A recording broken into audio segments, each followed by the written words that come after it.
Bom, então que a gente pode começar, né?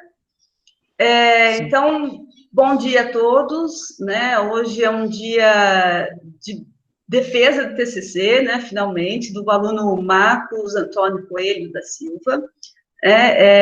Hoje, dia 23 de junho, né? 9 horas, a gente marcou, então, essa defesa. E eu quero, primeiramente, apresentar a banca, né? Composta pelo professor Dr. Wellington Conceição, que agora é da Universidade Federal do Maranhão, né? E o professor mestre Julieverson Carvalho, que é o nosso colega de curso, né, na UFT. O título, né, do trabalho do Marcos Luz, Câmera, Extensão, né, o diálogo da universidade com a comunidade a partir de um cineclube universitário em Tocantinópolis, Tocantins. Acho que a gente pode organizar... primeiro, eu gostaria de agradecer, né, à banca, né, pela participação, né, e o carinho de ler e comentar antes, né, super prontidão dos dois professores em atender, né, a esse pedido para participar da banca. E eu gostaria que a gente organizasse o tempo, né, só para... o Marcos começa apresentando, né, o TCC, eu marco o tempo, Marcos, 20 minutos, né, acho que esse o tempo, né, 20 minutos. Quando faltar 5 minutos, né, a gente te avisa, tá? E aí você apresenta e depois a gente passa para a próxima parte, ok? Então, obrigada, né, pela presença dos alunos, enfim, de todos que estão prestigiando o Marcos, e eu passo a palavra, então, para o Marcos, tudo bem? Bom dia a todos. Assim como a professora Miriam, eu quero começar agradecendo a presença da banca, por terem aceito o convite, mas principalmente pela orientação, né? Que é muito mais do que uma função, digamos assim. Todos que passaram pelo processo, acredito que sabem que vai um pouco mais além disso. Então, meu trabalho se chama Luz, Câmara e Extensão, o diálogo da universidade com a comunidade a partir de um cineclube universitário em Tocantinópolis. Há cerca de 2 anos, a pequena Vila Palmeira, uma das menores da interiorana cidade de Tocantinópolis, Tocantins, viu ser inaugurada em seus domínios um dos 7 campi da Universidade Federal de Tocantins, UFT, o qual deslocou-se do centro da cidade para esta nova localidade. Tendo agora a Vila Palmeira como pano de fundo, acabou ficando mais evidente um contraste que no centro era menos evidente, era menos percebido no dia a dia do campus. Ficou cortada uma parte por causa porque não é o programa correto, né? Então, nessa primeira parte, na introdução, eu quis colocar aqui o insight, a ideia inicial que me fez pensar em fazer o trabalho. Porque foi mais ou menos essa cena da saída da UFT, uma cena que eu sempre vi à tarde, que me fez pensar nessa questão do distanciamento entre a universidade e a comunidade. Esse simbolismo do distanciamento, ele vai muito mais do que essa questão de um contato, um diálogo efetivo. Ao longo do trabalho, isso vai ficando mais evidente. Mas essa questão do distanciamento de início eu achei interessante investigar, porque chama muita atenção a proximidade geográfica não resultar numa proximidade na questão do diálogo. Aí, como objetivos, né, eu tenho o objetivo geral, investigar possíveis motivos da existência de distanciamento entre universidade e comunidade a partir da atividade de extensão Cineclube da UFT em Tocantinópolis. Objetivos específicos. Investigar o distanciamento entre universidade e sociedade na perspectiva da modernidade. Segundo objetivo específico, apresentar marcos legais e como estes contribuíram no reforço da aplicação da extensão universitária no Brasil. e último objetivo específico, compreender de que forma as representações do objeto cineclube por seus participantes mostram aproximações ou distanciamento entre a universidade e a comunidade.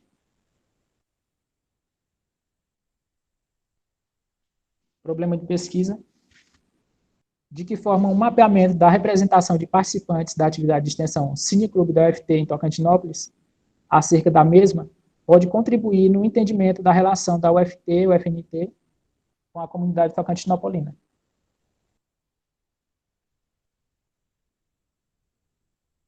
Hipótese.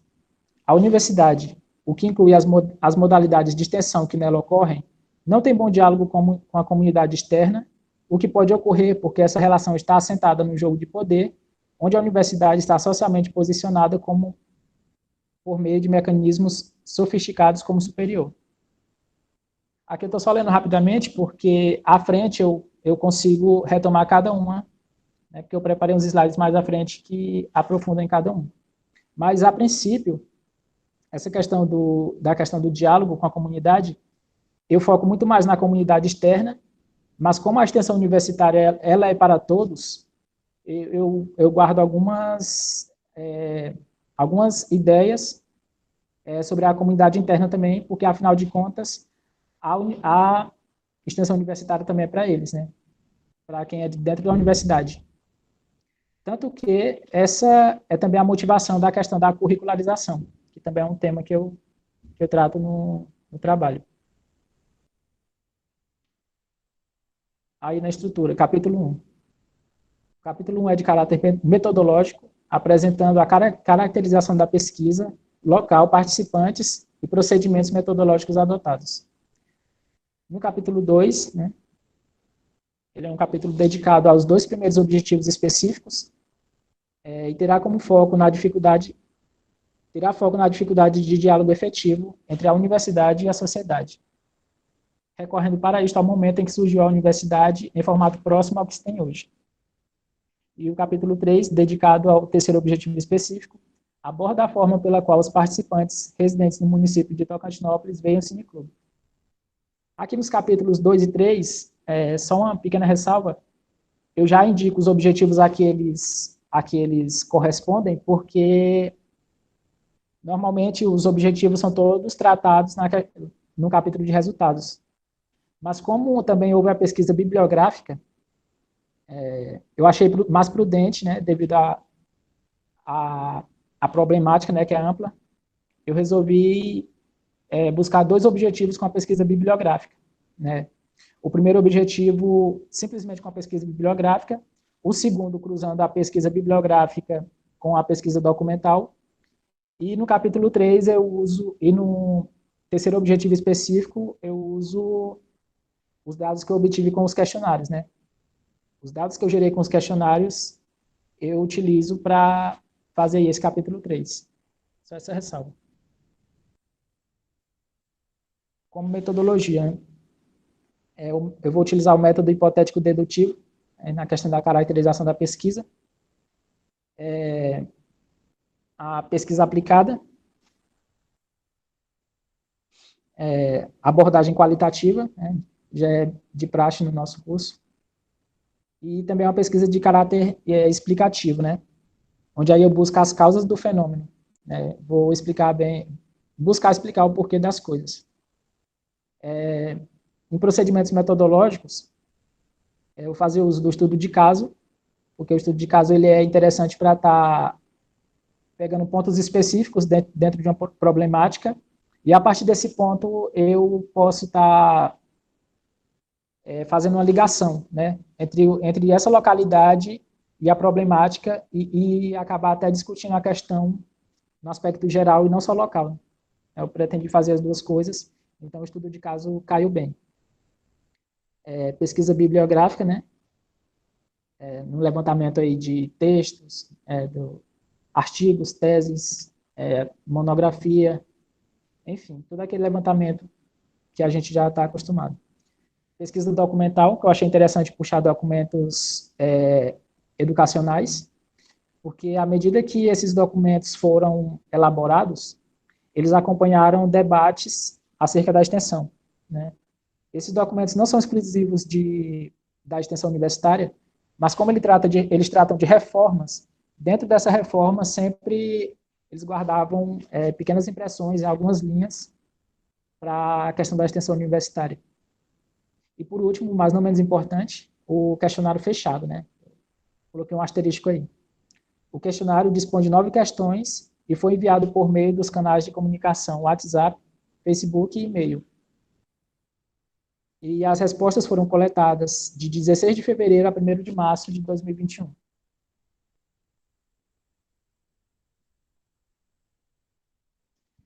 Agora aqui algumas informações sobre o local, né?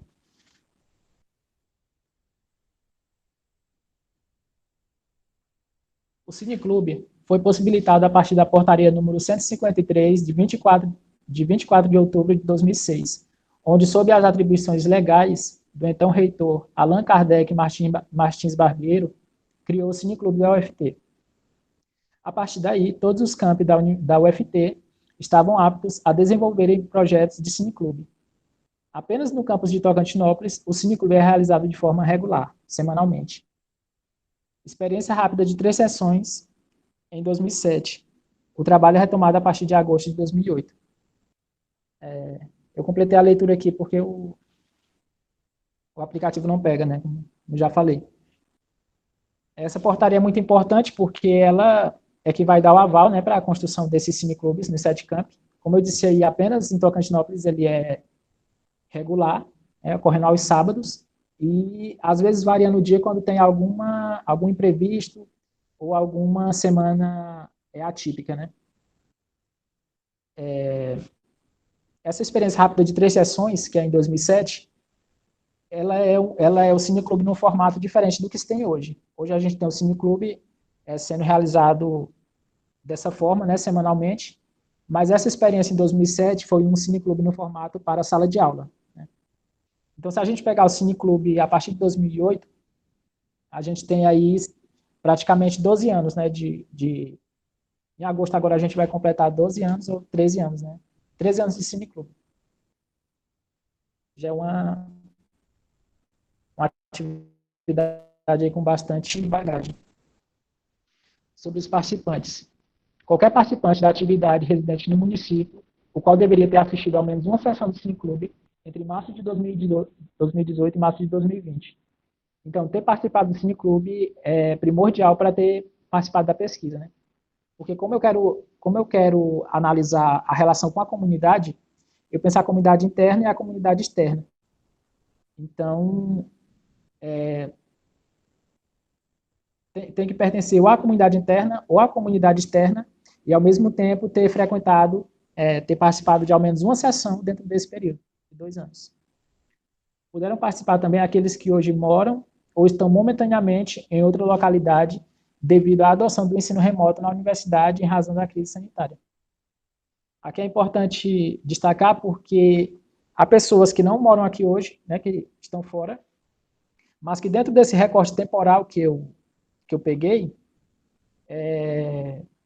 eles estavam aqui na cidade, né? E eles tiveram a experiência do cineclube. Então, eles acabaram participando. A amostragem que eu consegui foi de 16,17%, né? Do público que houve nesse período de 2 anos, eu consegui essa amostragem com a minha pesquisa. Essa amostragem foi composta de 14 pessoas do sexo feminino, do sexo masculino, 32,6%, 29 do sexo feminino, 67,4%, dentro de uma faixa etária de 29 a 59 anos. Do total, 35 questionários foram preenchidos por estudantes de graduação, 3 por funcionários da UFT e UFNT, e 5 por participantes da atividade sem vínculo formal com a instituição. Aqui eu peço perdão por essa questão do aplicativo, porque é o que eu tenho, né? Então, vai com ele. Aqui eu já tenho o primeiro capítulo de conteúdo bruto, diria assim, da universidade e seu papel social.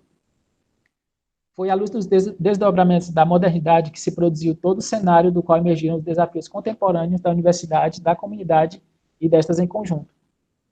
Então, aqui eu vou estudar a universidade, a questão da universidade com essa questão do diálogo dentro da modernidade, né?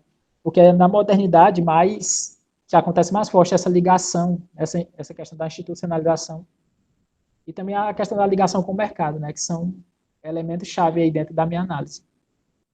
A ciência foi definida como um caminho privilegiado e mais seguro. Aqui é quando a ciência passa a ter mais liberdade, né, para ser guia do mundo, e também passa a ver, como diz o Pedro Goergen, essa preocupação em fazer ciência, né, por parte do homem. Então, a partir desse momento, o mundo entra numa nova dinâmica, né, e é dentro desse contexto histórico que eu trabalho. Conhecimento prático e conhecimento intelectualizado. Quando a ciência passa a ser preocupação, eles passam a valorizar o conhecimento prático, porque entendem que o conhecimento prático dá um retorno mais imediato à sociedade. Mas também, por outro lado, a questão do conhecimento intelectualizado, né, que é aquele tipo de conhecimento mais abstrato e também aquele que não é empreendido, né, com mais eficiência. Mas nenhum dos dois substitui o outro, né? Não deve haver uma hierarquia entre os dois. No entanto, o conhecimento intelectualizado ele tem ficado acima do conhecimento prático, né? Como eu falo ao longo do trabalho. E isso tem muito a ver com essa questão que a gente tem hoje, né? Com essa questão desse distanciamento, principalmente nessa questão mais abstrata mesmo, nessa questão do conhecer. Ecospositivistas na atualidade, unilateralidade e hierarquia de conhecimento.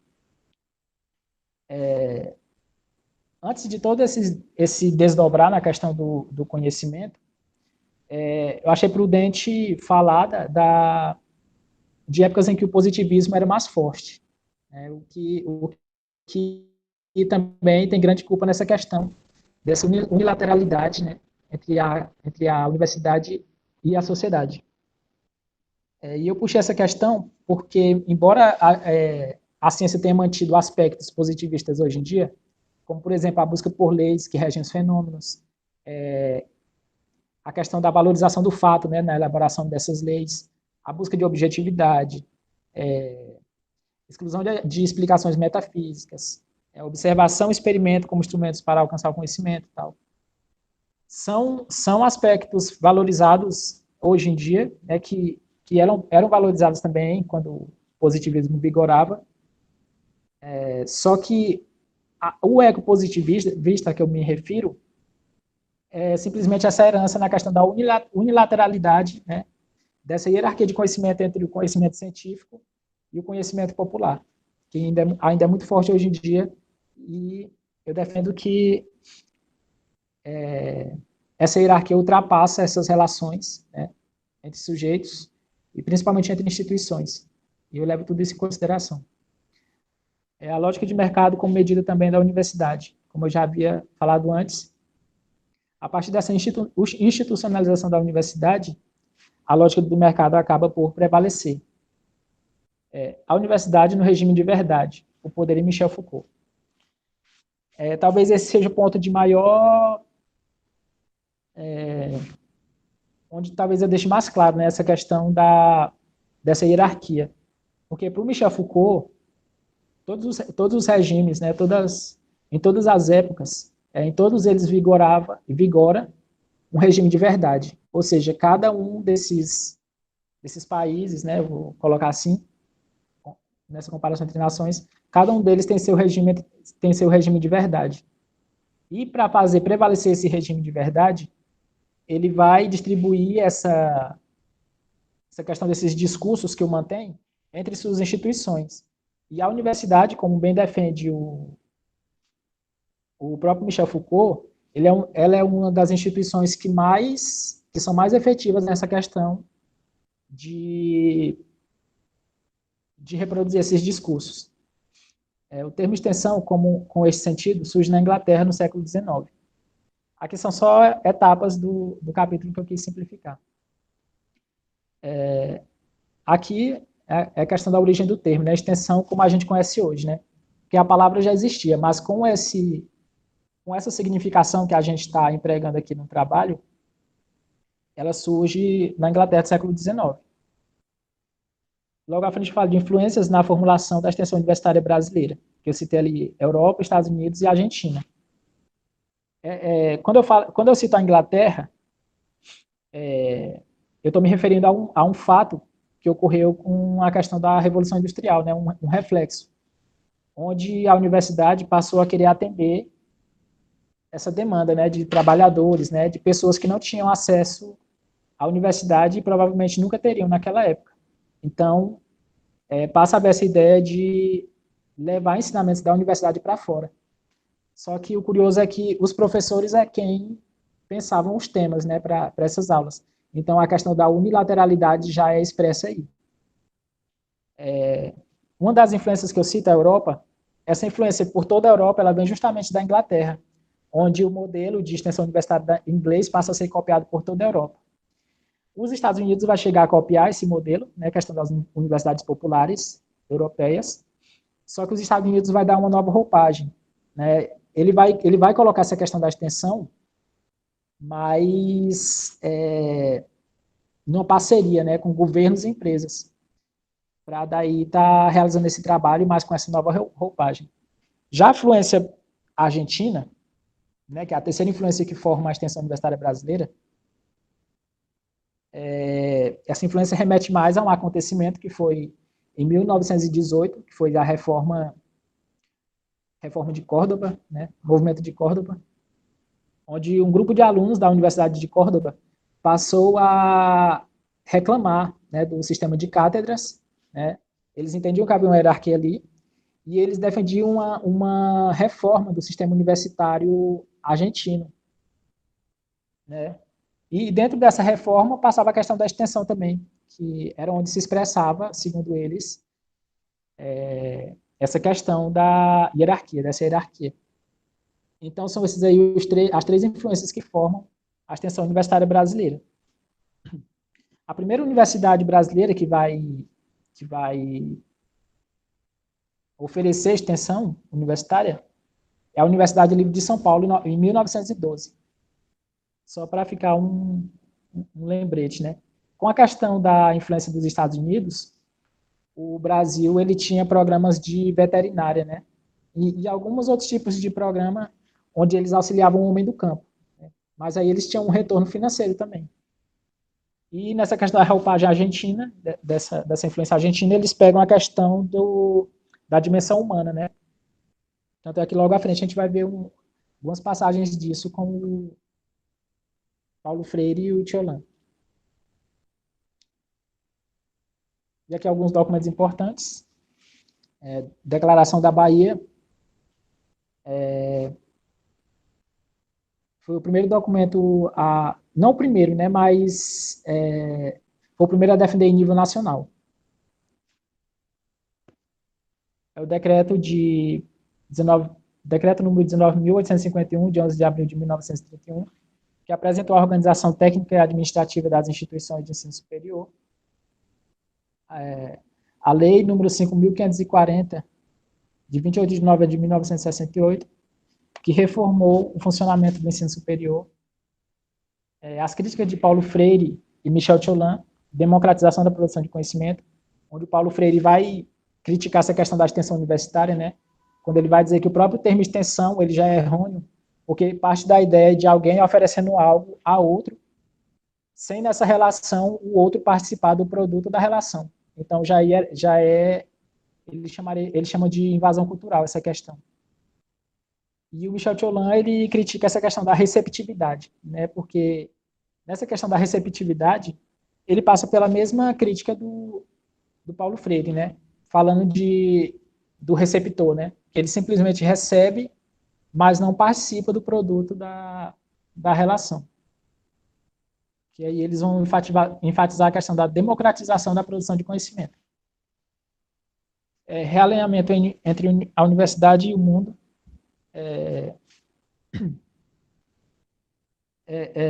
Quando eu falo dessa questão da reforma universitária, né, nessa dimensão mais humana, eu estou me referindo a essa questão desse realinhamento entre a universidade e o mundo. porque o mundo ele adquiriu uma velocidade, uma dinâmica que a universidade não tem conseguido acompanhar, né?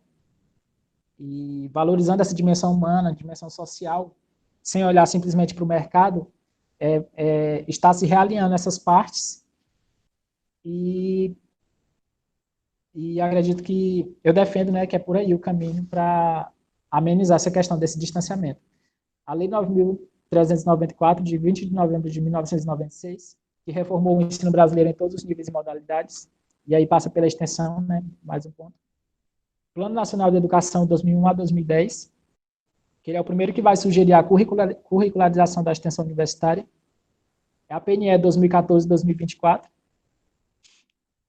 E essa resolução de número 7, de 18 de dezembro de 2018, quando finalmente vai ocorrer a curricularização oficial da extensão universitária no Brasil. Logo aí embaixo tem mais um ponto, que não apareceu no slide, que é a representação social em Sérgio Moscovici. Que é simplesmente o momento em que eu vou pegar o objeto, vou pegar o cineclube como objeto, e vou analisar como ele aparece nas impressões dos participantes. E a partir dessas impressões, eu vou tentar ver dentro da visão de Sérgio Moscovici se o cineclube é representação social naquela localidade ou não. Representação social se daria quando esse objeto ele adentrasse de forma funcional, de forma orgânica, na comunicação interna do grupo. A partir do momento que o cineclube adquire esse conhecimento, né, no dia a dia, nas conversas, que tem alguma serventia dentro do grupo, ele passa a ser considerado representação social. Aqui da análise de dados, como está o tempo aí? Experiência do cinema. Marcos, eu não quero cortar você, mas o seu tempo praticamente estourou. Se você puder enxugar um pouquinho as ideias, seria bom. Só finalizar aqui esse restante. Peguei a questão da experiência do cinema, né? Que a maioria da amostragem tem essa experiência. A questão da divulgação e frequência, que eu faço umas sugestões, mas acho que eu vou deixar de lado. Aqui eu peguei os principais canais de divulgação, né? A gente viu aí que os mais eficientes são o e-mail e os cartazes.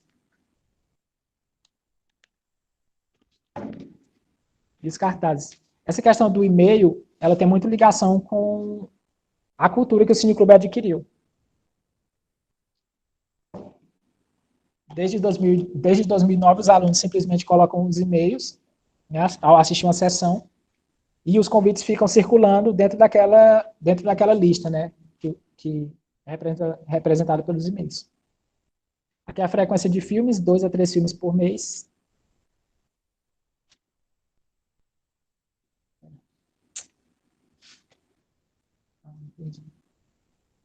Aqui é a frequência com que os alunos veem os filmes, né, esse gráfico à direita. E aí a gente vê que a frequência de filmes vistos é muito baixa, né? Tanto que a maior frequência é de um filme a cada 2 meses. Agora eu vou ter que correr.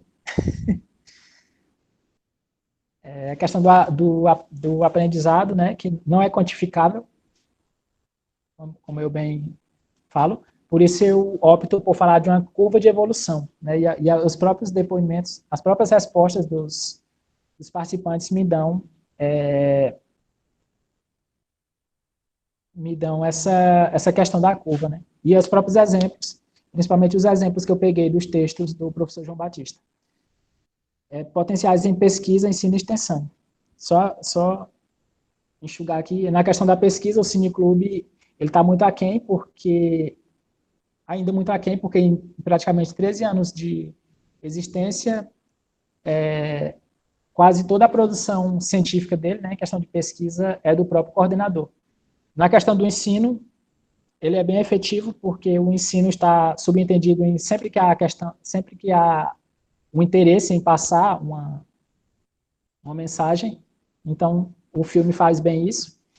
E na questão da extensão, O Cineclube, pelo que eu puxei, né, pelo que a pesquisa conseguiu erigir, ele ainda está muito fechado, tanto que o Cineclube como objeto, ele é entendido como representação social dentro da UFT, mas fora da UFT, ele ainda não é considerado representação social. Isso pela ótica do Sérgio Moscovici, que eu acabei explicando aí a última, né, representação social do objeto Cineclube. Dentro da universidade, ele é representação social, embora tenha algumas falhas de comunicação, e fora da universidade, ele não tem essa característica.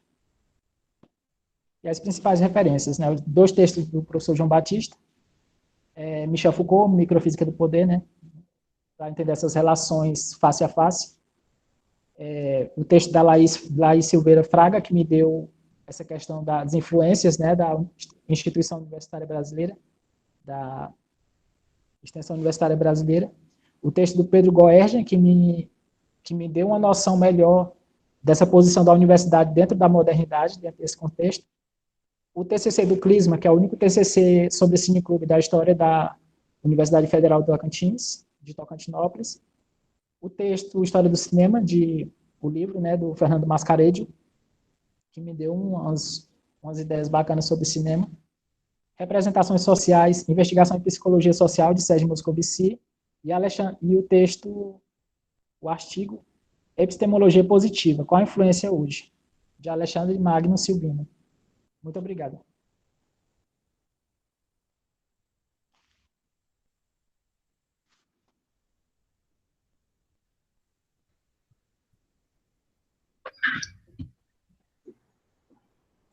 Obrigada, Marcos, pela apresentação. Fechando. Bom, acho que passou um pouquinho do tempo, mas, enfim, tudo bem, né? Agora, eu passo a palavra, a gente passa para a eleição, né? A gente passa a palavra aos membros, nós não combinamos quem falaria primeiro, né? Se o professor Julierson quiser fazer comentários primeiro, enfim, pode ser assim? Eu aceito fazer primeiro. Você aceita, Wellington? Você é esperto, né? Estou deixando você... Não, tudo bem, então tá certo. Então, o professor Wellington, passa a palavra a ele e vamos ouvir, então. Então, primeiramente, eu queria muito agradecer o convite por parte da professora Miriam, do Marcos. Enfim, sinto-me prestigiado nessa oportunidade de poder ser banca nesse trabalho de conclusão de curso. Eu já queria começar dizendo, para tranquilizar o Marcos, né, que o trabalho dele está muito bom. Né?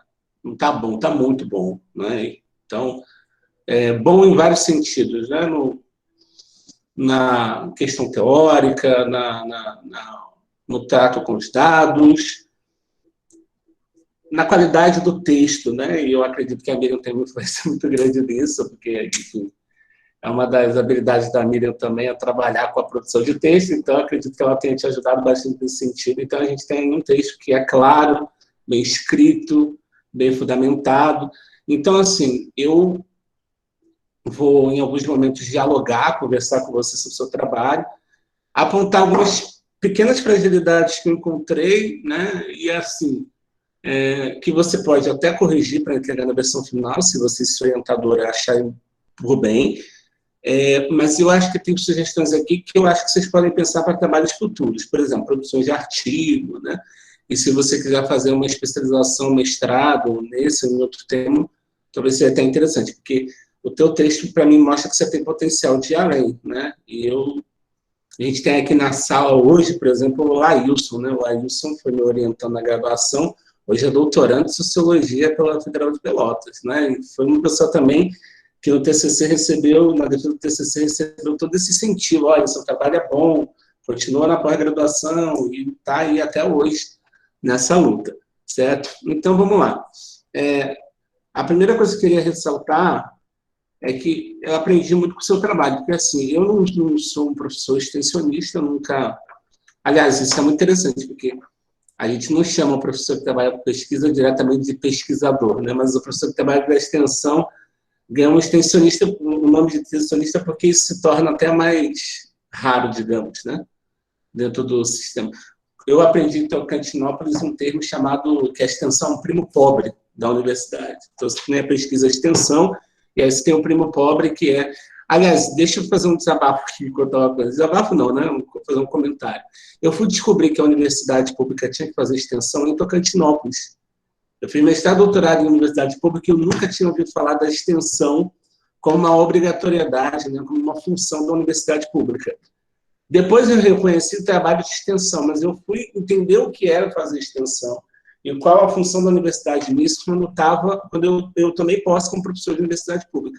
E isso já é um dado muito importante que mostra a situação que a extensão está. Então, muitos professores se dedicam à pesquisa e ao ensino, e a extensão sempre ficou nessa condição meio que inferior. Isso é interessante notar. O teu trabalho me fez refletir um monte de coisa. Por exemplo, nós, na pós-graduação, nós somos principalmente ensinados a sermos pesquisadores, não é? Porque a gente desenvolve uma pesquisa. Depois, a gente tem a oportunidade de fazer o estágio de docência. Então, a gente também aprende, em alguma medida, mesmo que com limitações, a ser professor. Mas, na pós-graduação, nós não somos preparados, por exemplo, para pensar a extensão. Isso é uma deficiência, por exemplo, da formação do pós-graduando. E aí, quando ele chega na universidade, ele tem que lidar, por exemplo, com essa realidade, né? E aí, alguns desastres acontecem porque, enfim, talvez a gente não saiba se comunicar com o público externo da universidade, porque a extensão ela é pensada principalmente para o público externo. Quando a gente faz um projeto de extensão, e na maioria das vezes ele tem só alunos, né, a gente deve se perguntar até que ponto o projeto tem cumprido a obrigação dele de ser extensão, né, porque extensão a gente pensa que é para fora. Se são projetos que os alunos estão participando, eu não estou falando só de Sinicor, estou falando de vários. Por exemplo, às vezes que eu realizei projeto de extensão, eram projetos de palestra que a participação eram só de alunos. Então, a gente cumpre uma função, um requisito, uma exigência, mas, ao mesmo tempo, que até que ponto ela respeita a natureza da extensão, que é esse contato com a comunidade externa. E isso não é um problema da UFT, isso não é um problema do Tocantinópolis, como você aponta bem ao apresentar a teoria do seu trabalho. Vou dar um exemplo aqui. A Universidade de Doutorado da UERJ, ela tem um evento chamado UERJ Fora dos Muros, que é um evento onde eles divulgam os trabalhos de pesquisa e extensão. O nome do evento é UERJ Fora dos Muros. Sabe onde o evento é feito? Dentro dos muros da UERJ. É muito curioso isso, porque o nome do evento é Fora dos Muros, mas ele é feito dentro dos muros. Então, a universidade tem a intenção de comunicar, mas, no fim das contas, continua falando só para ela mesma, né? Então, acho que a extensão que tem essa principal função, e aí acho que não é à toa que o Paulo Freire chamar de comunicação também, ela, de certa forma, muitas vezes se fecha e se protege nisso, mantendo seu público, principalmente com alunos, técnicos, professores, etc. e tal, né? Aí eu gosto muito do seu histórico e da extensão, pensar que no Brasil a extensão começou quase como um trabalho voluntário, né? Sem uma relação direta com o ofício da universidade. E aí você pega autores que pensam a extensão a nível nacional, fora do país também, e aí você trata com cuidado essa biografia local também, que estudou o próprio Cineclube da UFT. Isso é muito bacana. O teu trabalho está fazendo um desenho muito legal. E aí você mostra esse desafio que é a democratização na extensão, porque às vezes a extensão consegue atingir um público externo, tem vários trabalhos de extensão muito bem sucedidos, mas muitas vezes não são democráticos, certo? A ideia de que a universidade está indo lá para ensinar algo, para fazer algo pelos outros, mas ao mesmo tempo também a natureza da extensão, ela pressupõe essa troca de ideias, que a universidade também possa aprender e construir junto com a comunidade. Então, às vezes, se vai à comunidade, mas o ir à comunidade pode ser infrutífero também, né? E aí, deixa eu ver aqui, essa distância entre universidade e comunidade, o que você está mostrando no seu trabalho, você faz a relação do bairro com a universidade quase como uma metáfora, né? Ou seja, assim como tem demarcado um distanciamento entre campus e bairro, né? A gente tem demarcado na universidade como um todo, não só na UFT, essa distância entre universidade e comunidade, no qual a extensão deveria ser o elo, não é? Certo? Eu queria que você me respondesse uma pergunta muito simples, assim, o que te levou a tomar o Cineclube como objeto de pesquisa? Que momento, por quê, que você falou assim, não, eu quero que o Cineclube seja meu objeto de pesquisa, ou a extensão, que eu lembro que, há tempos atrás, você tinha um tema de monografia completamente diferente desse, não tem nada a ver com o que está produzido aqui. Mas, enfim, que bom que você mudou, porque o resultado é bacana.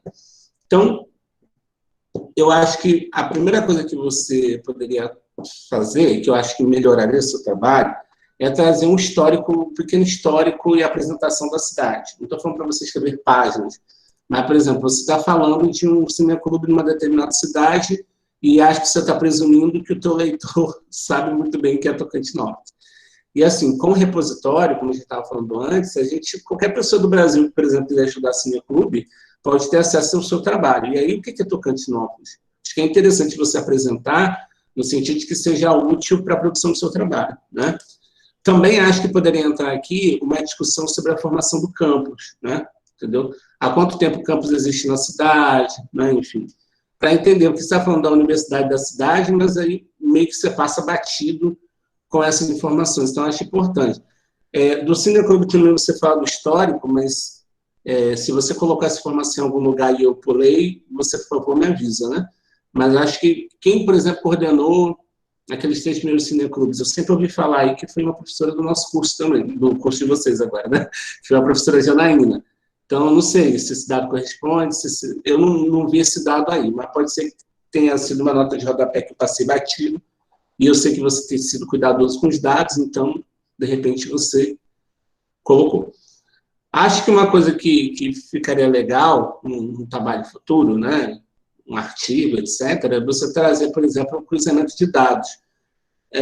Porque, apesar de você ter pouco material para isso, mas, por exemplo, como que esses 5 que são de fora da universidade estão vendo o trabalho do cineclube? Será que se iguala, por exemplo, a percepção dos que são da universidade? E outra coisa, no seu texto você traz de um outro material, acho que o testemunho de uma pessoa que frequenta o cineclube, que não é aluna da universidade, mas é esposa de um aluno e que vinha com ele ao cineclube. Então, até que ponto essa extensão para a comunidade é realmente extensão? Porque, por exemplo, se esses 5 são o quê? Realmente são pessoas da comunidade que viram cartaz, ouviram a divulgação e falam, oba, vou lá ver esse filme, ou são pessoas que vão porque vão acompanhando outras pessoas, namorados, amigos, etc. e tal, né? Porque 5 a gente acha que é um número pouco. Se a gente for, de repente, pensar quem são esses 5, talvez a gente chegue numa informação maior ainda de perceber, nossa, estão no círculo da universidade, né? Então, até os 5 que parecem de fora não são tão de fora assim. Mas isso é só uma suspeita minha, né? Que eu acho que você poderia...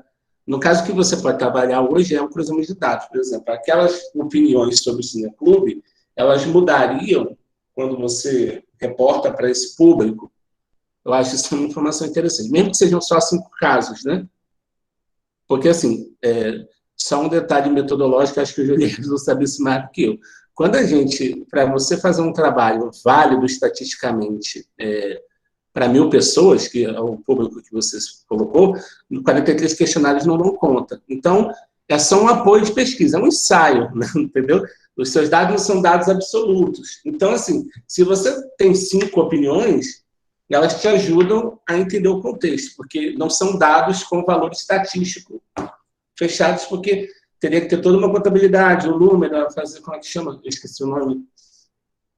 Enfim, quando você tenta incluir todas as partes, eu esqueci o nome. Depois, se o Leverson lembrar, ele fala na vez dele, tá bom? Mas acho que é interessante, eu esqueci o nome disso. Amostra. Você tem que ter as amostras, né? Organizar as amostras, por exemplo. Nessas 1.000 pessoas, tem quantas mulheres, quantos homens? Então, uma porcentagem questionária para mulheres, uma parte para homens. Então, esse material que você tem é precioso, mas é um material de apoio, não é um material, por exemplo, com validade estatística, né? Entendeu a situação? Então, o que eu estou dizendo é o seguinte, não precisa desprezar os 5, porque se a gente for levar ferro e fogo, aí você teria que desprezar até os 43, entendeu? Mas é um material de apoio que te ajuda a pensar e entender as representações. É um trabalho que não apesar de ter um perfil quantitativo, está mais para o qualitativo do que para o quantitativo, se a gente for pensar. Tem umas questões que eu acho que são muito legais no seu trabalho também, que é essa sua capacidade em trazer bons nomes da teoria social para discutir uma discussão de extensão. E eu acho que você, né, e a sua orientadora também foram muito inteligentes em trazer Bourdieu, Foucault. E eu fiquei sinceramente impressionado com essa ideia, por exemplo, de você discutir produção de verdade, hierarquização, controle, disciplinarização dos corpos, né? Que bom, muito bacana. A gente, assim, eu fico sinceramente muito satisfeito, porque mostra que você teve a capacidade de absorver os ensinamentos do curso e trazer para esse momento aqui, né? Só que tem alguns problemas pequenos na produção da teoria que talvez em umas leituras melhores você compreenda. A primeira é o seguinte: você, quando fala do Foucault, você tenta fazer uma aproximação do que são os corpos privilegiados, as pessoas privilegiadas do Bourdieu, e os corpos prontos para obedecer, no caso do Foucault, né? O Foucault chama isso de corpos dóceis, né, na literatura dele. Tem uma questão aqui que, assim, o Foucault, se você for pegar o livro dele, Anormais, o Foucault vai falar que as estratégias de disciplinarização e controle, elas estão ligadas a um projeto de normalização. Esse projeto de normalização é exatamente colocar as pessoas dentro do perfil das classes privilegiadas, entendeu? Porque são elas que definem o que é a norma. Então, no fim das contas, o principal alvo das políticas de disciplinarização dos corpos são aqueles que se rebelam ou que têm uma tendência a se rebelar a esse modelo de normalidade. Então, não sei se você consegue compreender o que eu estou falando, porque a discussão é muito complexa, eu tenho poucos minutos para isso, mas a ideia é o seguinte: esses corpos, mais do que disciplinados, eles nascem dentro do regime de normalidade, o qual para eles não é uma dificuldade, porque é seguir a linha do privilégio no qual ele nasceu. Agora, outros grupos é que vão sentir o peso dessa disciplinarização, certo? Eu acho que quando você está dizendo que existem alguns grupos que são privilegiados, esses grupos têm com eles o benefício, entre aspas, da verdade, você está corretíssimo. Eu só acho que essa comparação entre os privilegiados do Bourdieu com Foucault, acho que tem um ruído aí que não fica muito legal. Mas seria isso. Outra questão que eu acho que é um ruído também, eu estou tentando te explicar que mais do que você entender errado a teoria, eu acho que são mais ruídos que tem aí que você pode consertar. Outro ruído também em relação ao Bourdieu é que você vai falar, por exemplo, que um professor que coordena o cineclube, ele, por conta do capital cultural e científico que ele tem, ele vai estar numa situação privilegiada, né? Numa relação de poder com os outros. Aí o Bourdieu explica isso melhor quando ele vai falar de poder simbólico e violência simbólica, certo? É porque o professor tem capital científico e capital cultural que lhe confere o poder simbólico. Então, só resumindo para quem nunca viu isso, mas a ideia do poder simbólico no Bourdieu é pensar que tem um poder que ele é tão naturalizado às vezes que ele nem é visto como poder. Então, aquela ideia, nós estamos aqui no espaço democrático, vamos fazer o debate, mas aí o conhecimento científico, o capital social, né, o capital cultural que ele tem, de certa forma se impõe naturalmente como uma forma de poder. Compreende? Então, acho que é isso que você está falando. Compreendo, o capital cultural, científico, social que o professor tem, ele se concretiza num tipo de poder simbólico, né? E que pode ser concretizado também, mesmo sem intenção, numa espécie de violência simbólica, né? Violência simbólica é exatamente quando a desigualdade está marcada entre os sujeitos, mas que isso não é percebido como uma forma de violência. É tão naturalizado que não é percebido. Então, essa questão, por exemplo, da comunidade, da universidade, né? Estou falando no geral, na extensão, se comunicar com a comunidade sem essa experiência de uma troca democrática, isso já é o exercício do poder simbólico marcado por uma violência simbólica. Compreendeu? Seria isso. Esses seriam os ruídos teóricos que eu acho no teu trabalho, né? Uma coisa que... Tem uma frase aqui que eu discordei, entre aspas, mas é só para um desabafo mesmo. Se diz assim, não é raro dizer por aí, se a ciência diz é verdade, quem dera. Que hoje em dia o que a gente mais está tendo problema das pessoas, com discursos anticientíficos dizendo, por exemplo, que tem chip instalado em forma de plasma na corrente sanguínea pela vacina. Então, eu realmente queria que o mundo fosse assim, se a ciência diz é verdade. Infelizmente, não temos mais essa moral. Já tivemos, mas não temos mais. Outra coisa que você poderia também trabalhar, incluir no texto, talvez em trabalhos futuros, é você tentar criar uma relação com o movimento cineclubista, pensar uma literatura também sobre o movimento cineclubista, porque você está comparando o cineclube com um trabalho de extensão, mas ao mesmo tempo também valeria a pena pensar como está o movimento cineclubista no Brasil. Ele funciona para além das universidades. Então, por exemplo, no Rio de Janeiro existiam salas de cinema pequenas de movimentos cineclubistas. Você ia numa sala de cinema. Você não ia numa sala da universidade, não, mas era uma sala de cinema com tela, com cadeira. E ali você fazia, por exemplo, a discussão, né? Aí acabava o filme, existia um debate, uma conversa. Então, acho que uma literatura para pensar assim, essa crise, por exemplo, né, de público, do fato das pessoas irem nos filmes que as interessam, isso é uma questão do Cineclube UFT ou isso é um fenômeno geral, né, entre os movimentos cineclubistas do Brasil, sabe? Isso é uma coisa também que eu acho que vale a pena você pensar. O teu trabalho tem uma... Eu sempre que eu trabalhei em Tocantinópolis, eu sempre falei uma coisa. Nós temos vários problemas em Tocantinópolis. Por exemplo, evasão de alunos. Evasão de alunos é um problema global, nacional, principalmente. Só que existem questões locais que fazem com que a evasão aconteça, mesmo ela seja um fenômeno nacional. Não significa que no Brasil inteiro a causa da evasão seja a mesma. Entendeu? Então, acho que o teu trabalho é muito inteligente quando você pensa assim, existe um problema geral da extensão, mas que tem umas causas próprias a partir do contexto daqui. Então, acho que o cineclube você também poderia incluir nesse sentido. Como funciona o movimento cineclubista e como ele, de certa forma, se concretiza nesse contexto. Mas isso é marca produção futura, sei lá, artigos, coisa do tipo. Outra coisa também, aí isso é uma opinião minha como pesquisador, né? E aí pode ser que outros pesquisadores pensem diferente, mas eu vou te falar o que eu penso.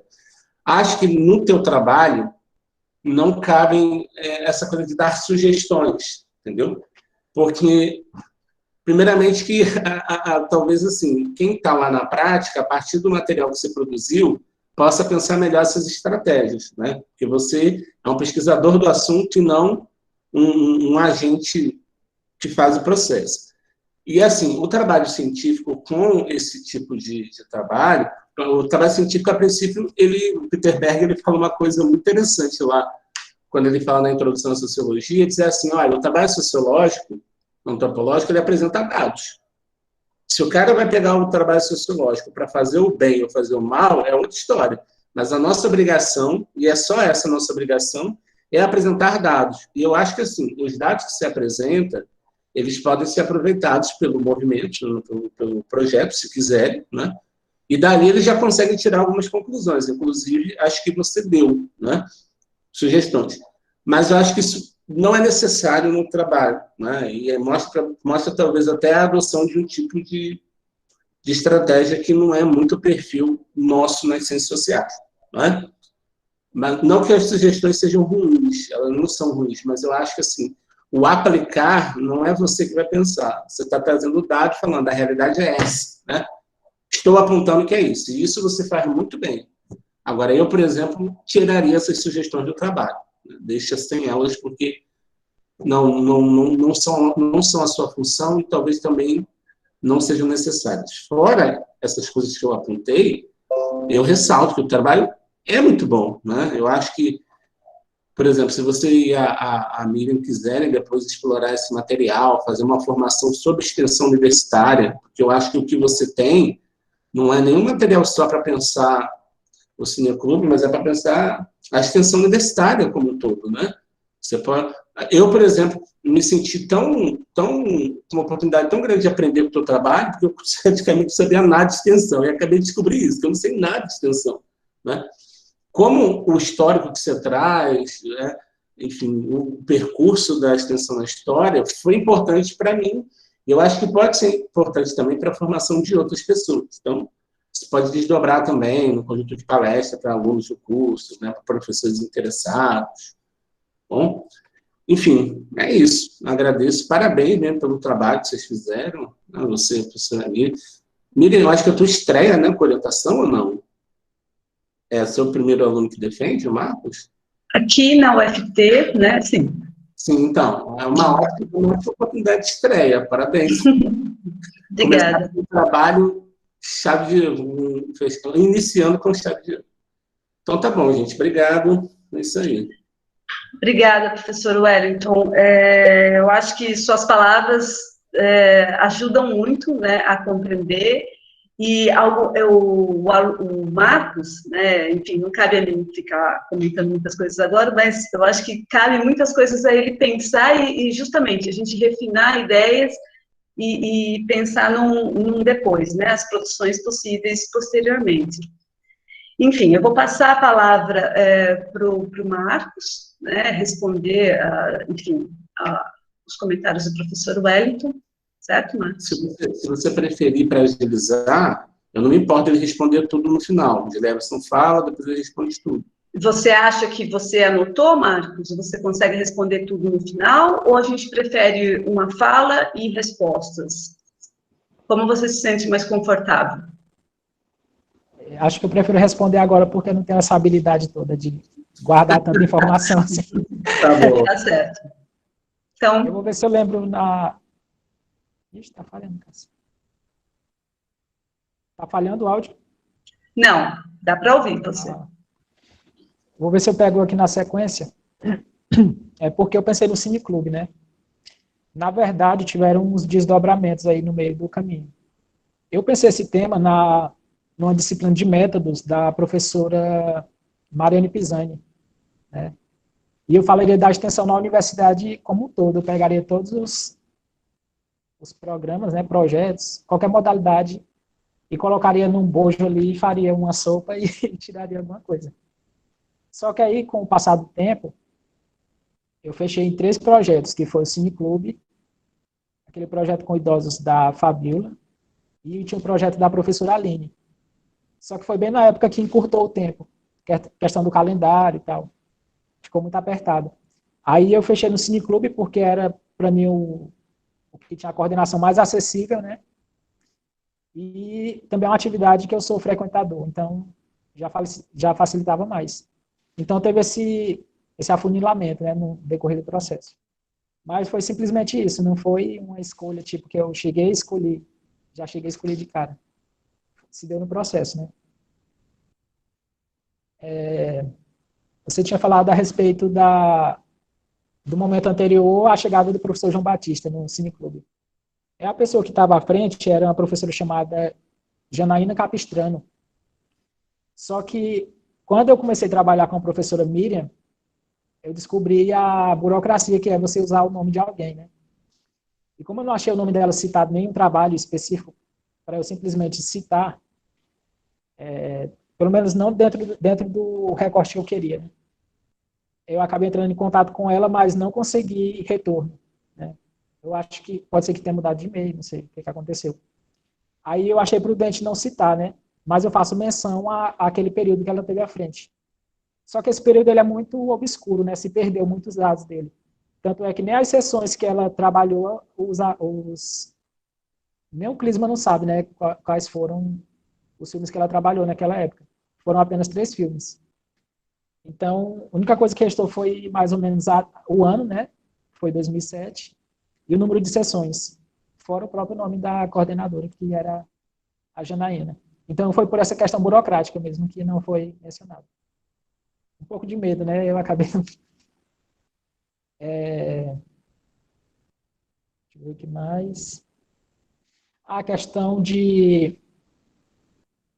na questão da amostragem. Aqueles 1.008 que eu citei, eles são o público total, né? Eu tentei esclarecer da melhor forma, mas quando é com o número é meio complicado. Ali é o público total, mas as pessoas que se alternaram para formar aquele público é um total de 266 pessoas. né? E dessas 266, eu consegui os 43 questionários. Né? Eu acho que isso diminui um pouco, aumenta mais a validade, né? Do que se fosse uma amostragem dentro de 1008 mesmo. Mas só essa ressalva, né? 1008 é o público total.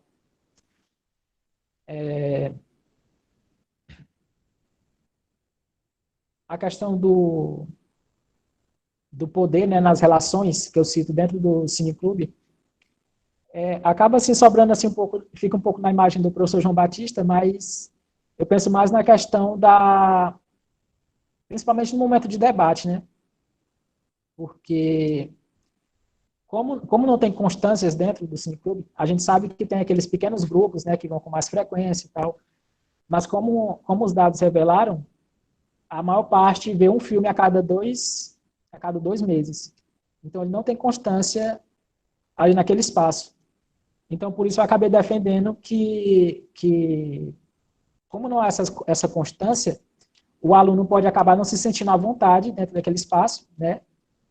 E, de certa forma, aquelas falas bem colocadas dos professores, né, de alunos que são mais acostumados, acabam por inibir, né? Aí aqui é mais minha vivência mesmo, porque eu já presenciei muito, mas a questão da vivência é difícil, né? Atestar, né? Colocar no trabalho. Mas eu defendo que essa influência, né? Eu acabei utilizando o Bourdieu e o Foucault.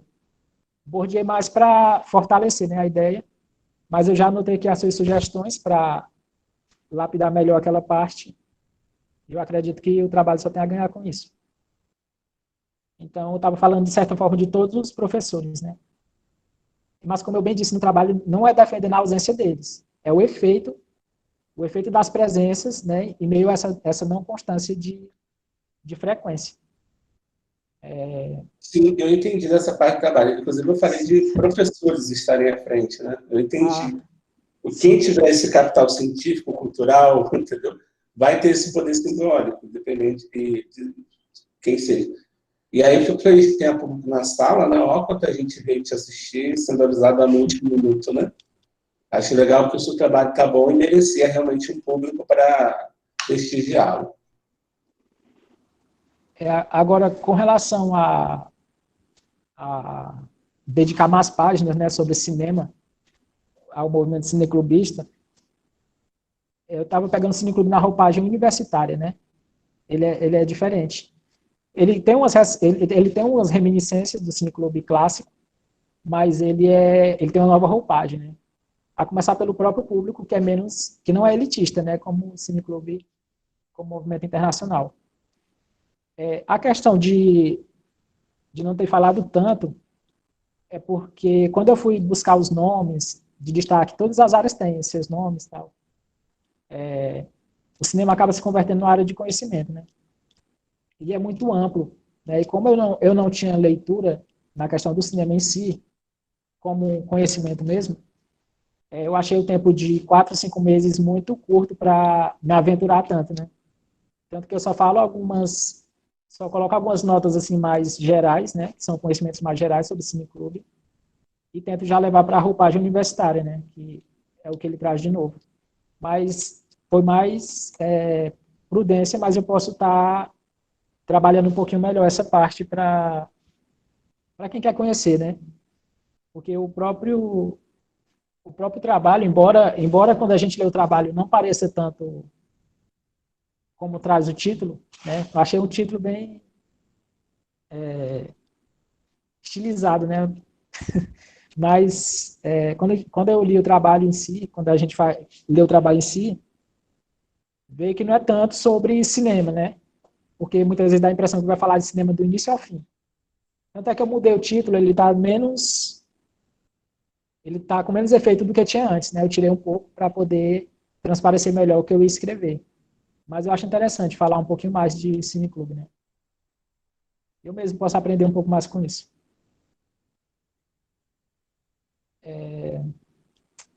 A última parte eu não estou lembrando. Mas qualquer coisa lembrar, eu puxo. Tá ótimo, Marcos. Beleza. Nervoso também fica ruim, né? .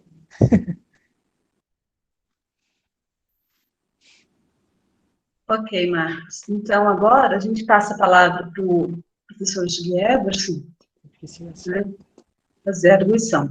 Pode ser, Gui Everson? Tá ótimo. Bom dia, mais uma vez aqui. Quero agradecer também, assim como o professor Wellington, ao convite da professora Miriam e do Marcos.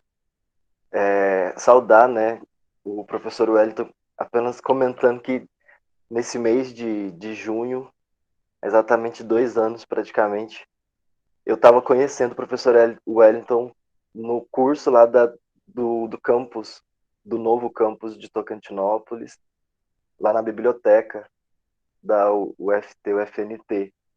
Eu estava lá esperando para fazer parte né, a questão da seleção e eu conheci o Wellington, então coordenador. Então saudá-lo, né, por estarmos aqui hoje também fazendo essa arguição e participando da sua defesa. A minha fala vai no sentido também de fazer mais comentários e algumas sugestões, sobretudo pensando no que vem, né, a seguir depois dessa fase de apresentar e defender o seu TCC. Tem a etapa de compilação, de organização. Então, é mais nesse sentido, e principalmente considerando que o seu trabalho, como o professor Wellington disse, a temática, o tema em si, é um tema de muita... que se justifica em si, né, pela problemática, pelo desafio que é esse diálogo entre universidade e comunidade. Então, os meus comentários vão nesse sentido de pensar o seu curso, né, sua trajetória até aqui e seguindo aí numa pós-graduação, numa compilação para artigos e mesmo, né, se você vir a utilizar o seu TCC para uma pesquisa de mestrado ou doutorado. Começando então pelo título, você traz aí, né, luz, câmera e extensão. Diálogos, né, e aí você fala sobre esses diálogos da universidade com a comunidade a partir de um cineclube. Só que ao longo do texto, você, né, apresenta para a gente que o cineclube, né, tem o cineclube que existe desde a portaria, que você faz menção a ela, ele, né, existe, então, apenas um cineclube. Então, para uma sugestão de correção, você poderia utilizar, né, em vez de a partir de um cineclube, colocar logo, né, do cineclube, porque aí caso venham a surgir outros no decurso, né, da história da universidade, aí sim a gente vai poder até nomeá-lo, né, porque hoje o cineclube, ele não tem um nome próprio, específico, ele, né, faz parte dessa menção. Então, do cineclube, acredito que talvez, né, faria essa referência, né, do que você está dizendo, que é o cineclube que existe no campus de Tocantinópolis e que é o único até então dentro da UFT, que agora é o UFNT, né, desde 2019.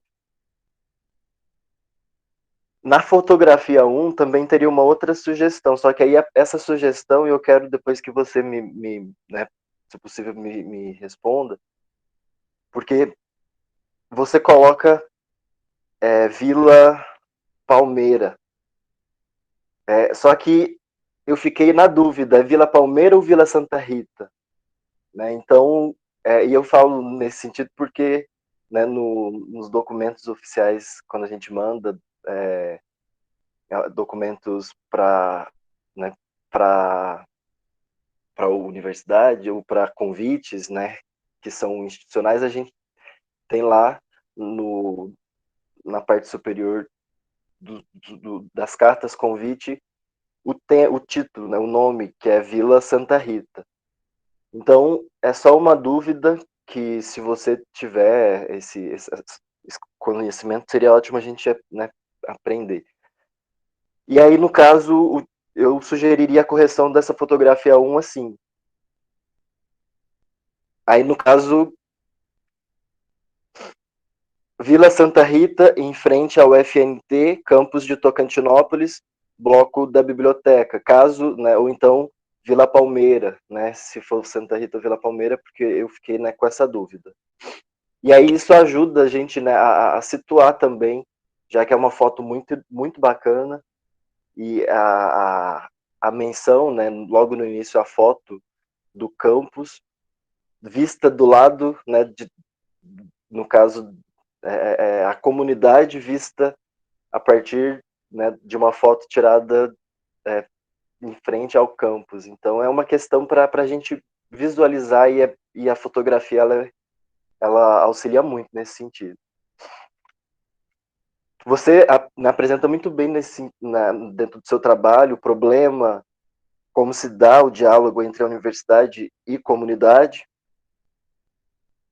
que mora no entorno, a partir da extensão, né, no entorno da UFNT, UFT, campus de Tocantinópolis. O como, né, você também, logo na introdução, você traz esse como a partir de um mapeamento das representações de participantes do Cineclube, traz a hipótese, dizendo, né, que a universidade ela não desenvolve um bom diálogo com a comunidade externa, porque essa relação ela vai estar sentada num jogo de poder, onde a universidade está socialmente posicionada, né, de forma superior, e aí o termo, né, você faz essa referência. Então as relações de poder ficam bem perceptíveis a partir da sua teorização. E aí, depois eu trago alguns comentários sobre, como eu disse, né, as possibilidades de reformulação futura para o seu trabalho, que está muito bom mesmo. Deixa eu considerar aqui nessa... O que o professor Wellington comentou acerca da análise, né, quantitativa, de fato, eu acho que cabe os dados que você coletou a partir do questionário podem ser úteis como uma pesquisa exploratória, né, no sentido de, já que você, inclusive, no questionário coloca nomes, né, você nomeia, pede para as pessoas darem os nomes. Então, dos 35 estudantes de graduação, dentre essa população, esse universo de 266 participantes, no recorte temporal da sua pesquisa, né, você faz questão também de mencionar isso, de março de 2018 até março de 2020, justifica o porquê, já que o Cineclube tem uma existência que ultrapassa já uma década. Então, esse recorte temporal de 2 anos, e levando em conta que é um período imediatamente anterior à pandemia,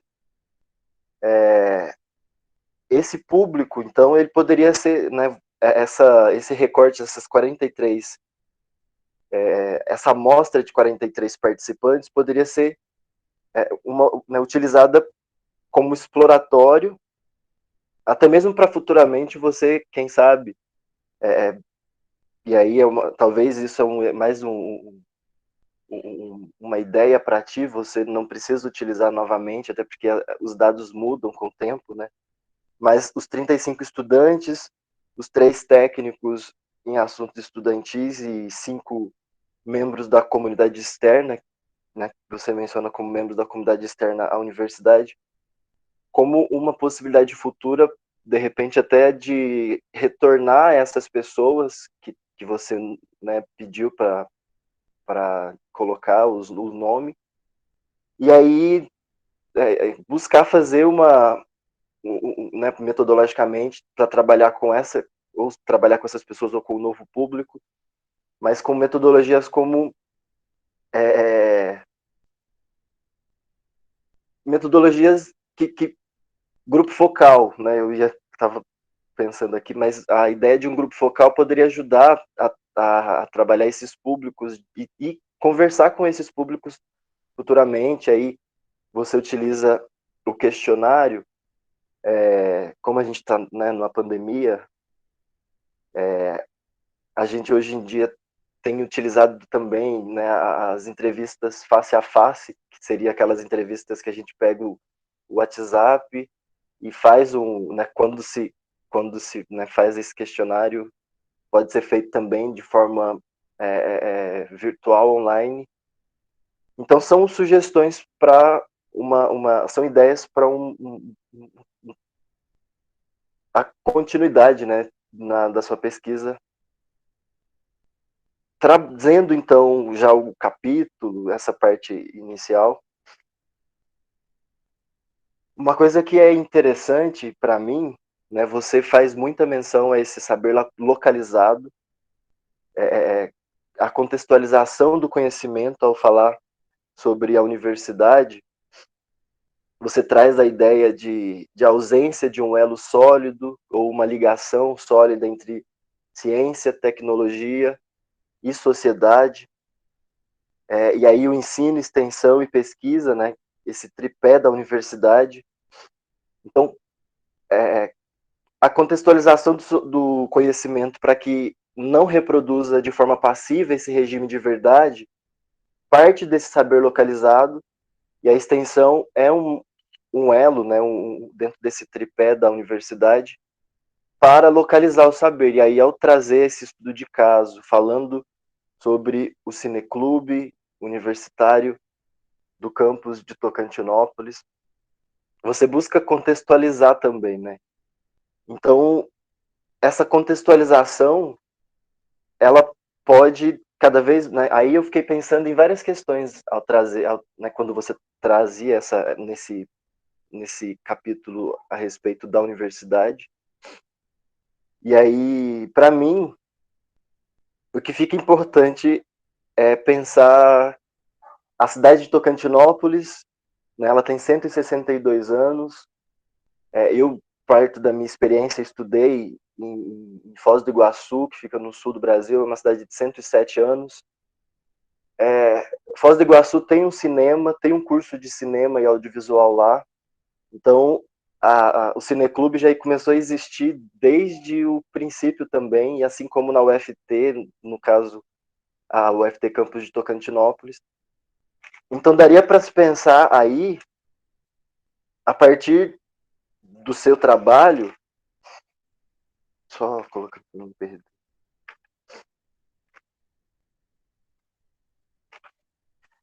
Colocando aqui, então, a importância desse seu trabalho e da contextualização, então trazer para o norte, que é o seu objetivo, né, de buscar trazer mais estudos sobre a temática para a região norte, então fazer esse histórico sobre a cidade, se perguntar, Tocantinópolis tem ou teve, ao longo dos seus 162 anos, um cinema, né, já que a gente compreende o cinema como um espaço de troca, né, de experiências em geral. Então, essa abordagem histórica, como o professor Wellington disse, eu também senti um pouco falta, acerca dos cineclubes em universidades do norte, por exemplo, né, não pensando no âmbito geral. Aí a gente poderia trazer tantas universidades federais como estaduais, né, existem, e aí você traria nesse seu recorte temporal, pensando, são questões, né, que eu pensei, achei interessante você ter trazido o TCC do Clisma Souza Martins, que você disse que é o único sobre essa temática até então o seu se torna mais um. Eu lembro também, em 2019, na disciplina de métodos quantitativos, você comentava com a gente, né, e aí você estava falando que surgiu a ideia no quinto período, né, com a disciplina de metodologia em pesquisa. Então, o sexto período você já estava, né, trazendo essa sua ideia e abraçando ela de uma forma mais séria, como um trabalho de conclusão de curso, e agora você está trazendo para a gente esse trabalho, né, como um resultado de todo um processo de formação até aqui. Então, parabenizar por esse seu trabalho.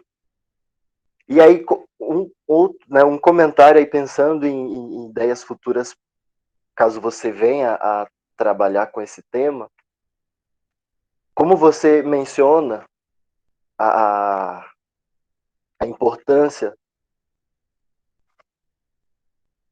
você fala em ampliar o assunto a nível nacional, né? E aí você, no caso, apresenta as referências que são dentro das referências bibliográficas para né, se referenciar, traz algumas, né, no caso, um trabalho recente de 2019 acerca da extensão na UFT, campus de Araguaína, já é uma forma de ampliar esse assunto a nível nacional. Tem uma questão que seria interessante, né, caso você venha continuar com esse tema, pensando ele a nível nacional, seria pensar, né, eu queria fazer comentários agora sobre o bacharelismo no Brasil, através de leituras, né, de intérpretes brasileiros, como o Gilberto Freire, o Buarque de Holanda. E aí, no caso, o Holanda, né, tem o Raízes do Brasil, que é uma obra de 1936. Especificamente lá no capítulo 4 e 5, ele vai trazer, né, o tema do homem cordial e os novos tempos, falando sobre a questão do bacharel, trazendo a ideia da gênese da formação do brasileiro, né, segundo o Holanda, esse brasileiro que tinha uma índole aventureira e semeadora, desse colonizador português, que acaba despojando, espoliando a sociedade brasileira, né, então se torna aí uma colonização de cunho exploradora nessa sociedade eminentemente rural, como esses intérpretes do Brasil trazem, e a dicotomia entre trabalho rural e trabalho intelectual.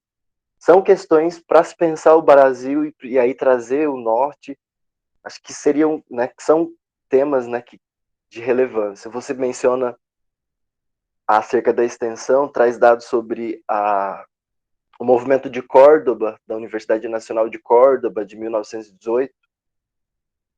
Aqui no Brasil, a primeira universidade ela é datada de 1912, se eu não me engano, porque eu faço anotações, mas depois a gente fica nesse ida e vindo aqui.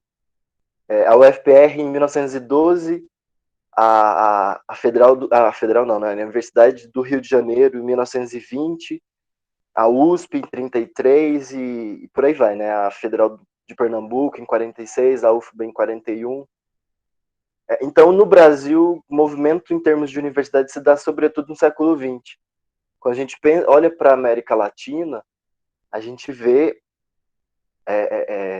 universidades hispânicas, né, da colonização hispânica, o processo universitário que se dá aí desde o século XVI, né, a Universidade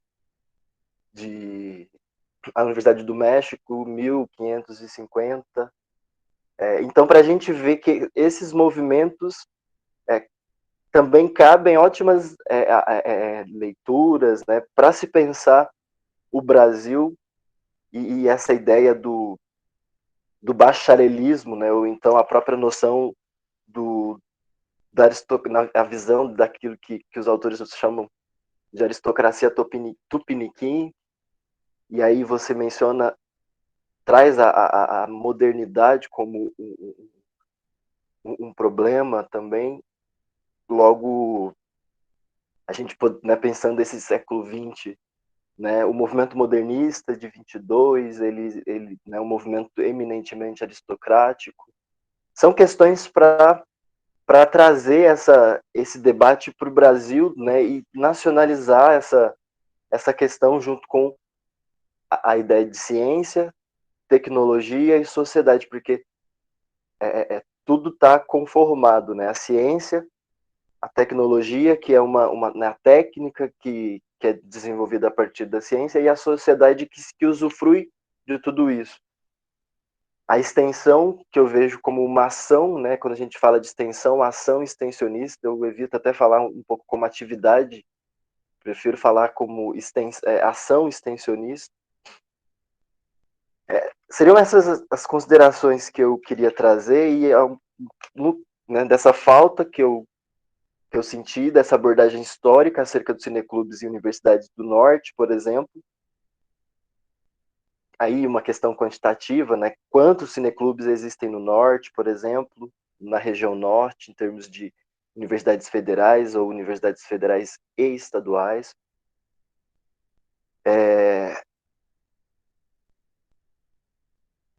Tem uma outra questão, só para encerrar minha fala. Você traz os cartazes, né, nesse recorte de 2018 a 2020. Né, talvez até como um elemento, eu sei que pode ser que isso se torne algo que vá... E aí você decide com a sua orientadora se é pertinente ou não. Mas fazer uma análise, por exemplo, dos cartazes do Cineclube de 2018 a 2020 poderia reforçar essa ausência que você diz, né? Um argumento que reforça essa ausência da falta de eficiência na divulgação / comunicação. Então, trazer todos, né, já que você disse que ele aconteceu, né, de maneira regular, e essa regularidade semanal, quinzenal, ela, você coloca numa das perguntas do questionário, como que você ficou sabendo, né, como que os convites chegaram até você. Então, era pelas redes sociais, e aí a gente vê, sobretudo agora com a pandemia, que as redes sociais se tornaram, né, um espaço importante de comunicação, né? E aí a gente precisa, na minha opinião, até escolher quais dessas redes sociais. Não dá para ficar indo em todas elas, a gente acaba optando ou o Instagram ou o Facebook, porque senão ficar gerindo essas redes sociais de um todo é algo que cansa a nossa mente. Então, como que os convites do Cineclube chegaram até você? Aí você coloca marcar mais de uma opção, se achar necessário. Isso são questões, né? Se pós-pandemia você, né, percebe que os cartazes se tornaram uma referência cada vez mais importante, como que isso se deu entre 2018 e 2020? A comunicação, eu lembro que algumas vezes as pessoas, a comunicação vinha na sala de aula, né? Alguns alunos comentavam, olha, vai ter cineclube, vai estar acontecendo na sala tal, lá no campo central de Tocantinópolis. E aí o período veio, né, da pandemia, tudo se tornou remoto, virtual, o ensino. Então, até mesmo a estratégia para o Cineclube continuar, ele, né, se dá hoje de uma forma virtual. Com o Google Meet, você faz esse relato, a sua justificativa por esse recorte temporal é pertinente, mas talvez essa análise dos cartazes, né, e aí os filmes, para mencionar essa outra justificativa que você traz, a respeito de priorização, em certa medida, de filmes nacionais, quando que isso se deu, de que maneira isso se deu, isso acabaria né, também sendo sugestões para o futuro, né, da sua caminhada na pesquisa, caso não seja possível trazer isso para o seu trabalho agora. Mas isso remete, em termos de metodologia, a uma análise de conteúdo, né? Pensar a partir desse conteúdo, desse recorte temporal, e aí focar nesses cartazes, na sinopse, e né, entendendo que o cinema, ele conscientiza mentes e corpos, né? O cinema, ele também é entretenimento, o cinema é uma forma da gente ter lazer, né? Não ficar só sobrecarregado com os afazeres que sobrecarregam muito a nossa vida. Então, entendendo essa relação do cinema e as ciências sociais, e o Cineclube como uma atividade, uma ação extensionista que traz o cinema em Tocantinópolis, né? Como que esses 162 anos de Tocantinópolis, como que o cinema trouxe, né? qual é a percepção que você tem acerca da importância do cineclube para a cidade mesmo, né? Em termos de projeção, a gente sabe que Tocantinópolis, por exemplo, tem tantas paisagens que cabem, né, em filmes, e aí são insights mesmo, tipo, será que já teve algum filme que já teve que a produção foi feita, que a projeção do filme foi feita na cidade de Tocantinópolis ou no Bico do Papagaio? São questões que com certeza instigam mais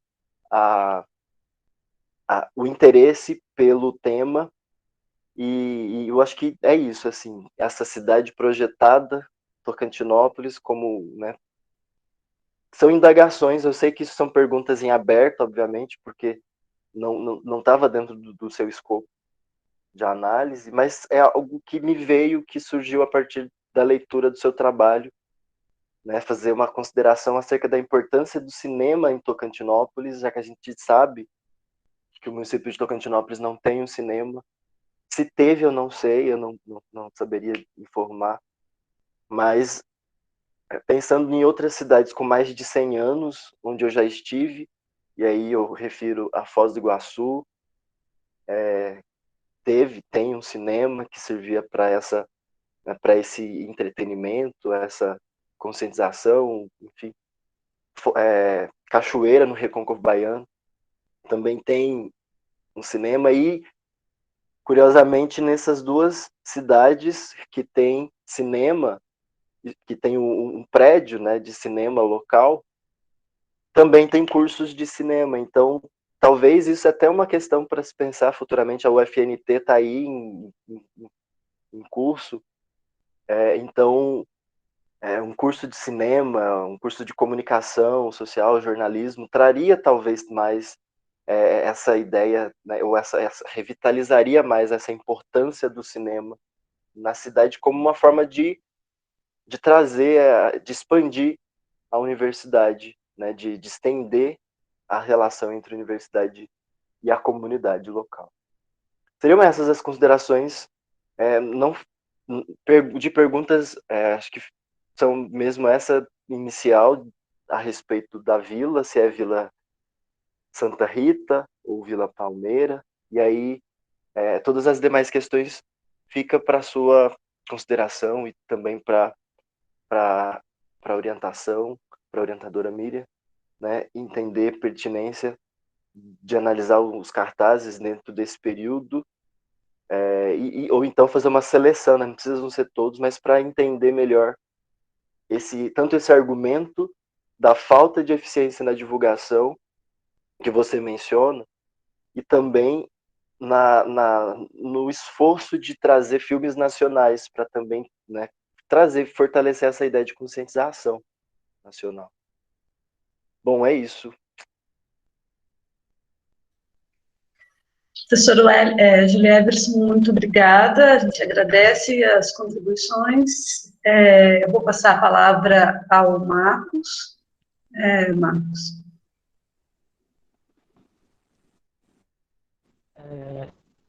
Queria só falar para o professor Wellington que eu lembrei a última. Só abrir um parêntese aqui, só para completar. Ele tinha me falado com relação às sugestões. É porque eu me vi como, como colocando uma prioridade, né, de fazer essas sugestões como um frequentador mesmo, né? Eu sempre tive essa vontade de fazer alguma contribuição local, acho que isso que me levou a querer sugerir, mas eu acho que o que o professor Wellington fala é bem plausível, porque essas sugestões são para o cineclube hoje, né? Nesse tempo, espaço, temperatura e pressão.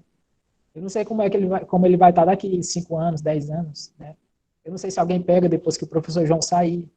Eu não sei se ele vai desaparecer por um tempo e voltar depois. Então, acho bem plausível o que ele colocou. Acho prudente estar retirando. Dá uma mudada aí nesse texto.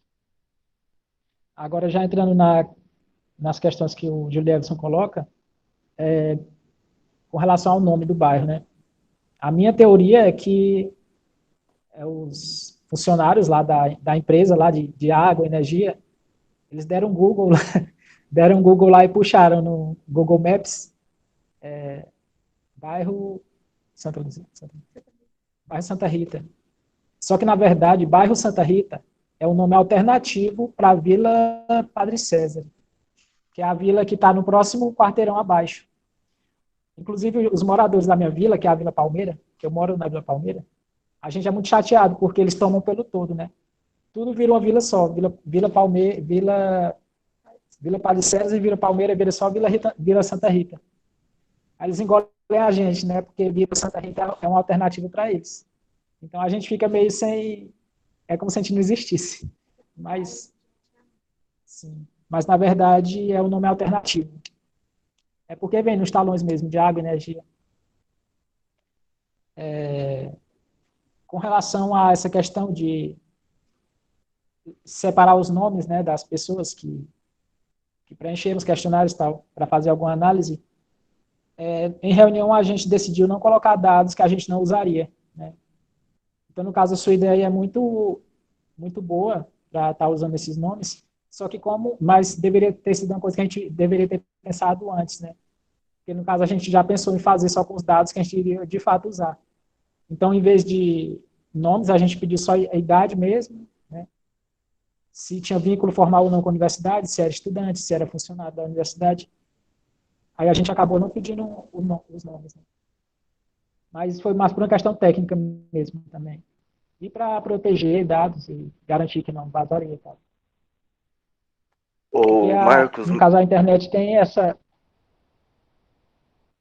Sim.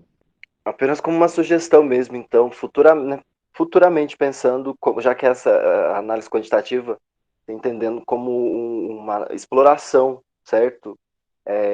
A ideia de explorar isso futuramente, vocês não vão usar os nomes em si, mas para pensar futuramente, quando você vir a trabalhar com, né, caso você venha a trabalhar com a temática, então utilizar os dados quantitativos como uma exploração para depois você qualificar, né, trazer a análise qualitativa a partir, né, desse público que você coletou no questionário, porque aí o questionário serviria mais como uma exploração para um conhecimento, para a formação do objeto em si, e aí a continuidade dele a partir de uma metodologia como essa que eu mencionei, análise, grupo focal, enfim, né, que seria uma metodologia, uma técnica interessante.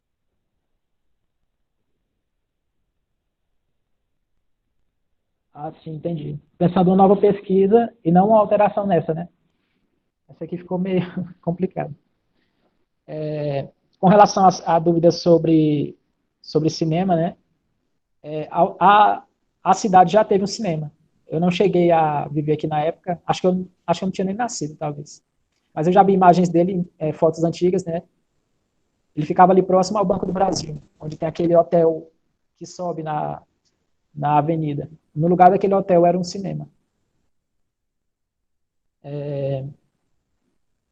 A questão do termo, né? Que eu sempre usei atividade. Isso ocorreu porque... Atividade de extensão, né? Ocorreu porque eu fui dar uma olhada na questão das modalidades de extensão. E tem prestação de serviço, né? Embora faça uma crítica, tem prestação de serviço, só que com a roupagem mais pedagógica. A gente tem a questão de... Enfim, todos esses espaços que eram criticados pela literatura em relação à extensão universitária, há hoje como extensão, mas com uma roupagem mais educativa, né, que vem a contribuir na formação. Eu utilizei o termo atividades porque foi o termo que melhor se adequou à forma com que o Cineclube trabalha, né, que tem uma constância. Normalmente os projetos eles têm uma programação de início, né, e a finitude dele é mais clara. Você tem um projeto dentro de um recorte ali bem preciso. É tipo, por exemplo, aquele mini curso que a gente fez sobre as leis, né, em estágio. Ali poderia muito bem ser um projeto, né, um projeto de extensão, porque a gente já delimitou certinho ali, seriam 3 encontros, né? A gente tem esse objetivo, é aberto para a comunidade externa, para a comunidade acadêmica, né, professores. Então, no caso, ali tem mais cara de projeto. Agora, como o Cineclube é constante, todo sábado, né, tirando o julho, fica com mais cara de atividade, né? E pelos termos que a literatura oferece, eu acabei optando por usar atividade. Mas projeto também não está errado se referir como projeto. É que eu achei a atividade mais funcional, né, para estar utilizando o livro.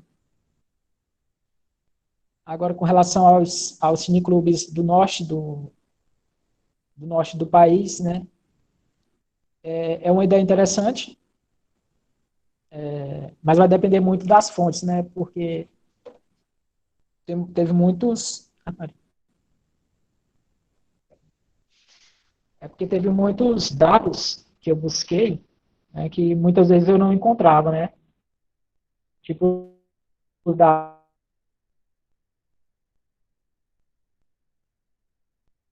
eu não encontrei registros. Mas com relação às universidades do Norte, pode ser que eu consiga umas fontes bacanas, né, para estar levantando. Não sei se com precisão, porque a gente sabe que esses projetos, né, eles têm que ser cadastrados, né, muitas vezes vence um período e mesmo assim colocam tipo de forma voluntária, uma coisa parecida, e muitas vezes se perde os registros, né. Aí eu não sei como se daria isso, mas eu vou fazer essa tentativa, né, porque tem muito a contribuir com o trabalho, né, dentro do que eu propus. Com relação ao trecho, né, que eu falo dos cartazes no campus, ali é mais uma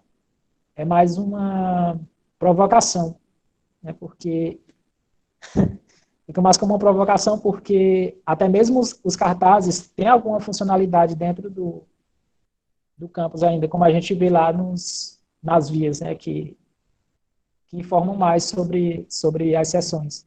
Se não me engano, a terceira ou quarta via que mais informa.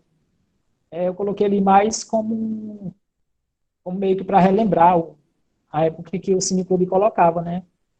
Colocava, acho que em bares, em estabelecimentos, só que aos poucos foi se perdendo.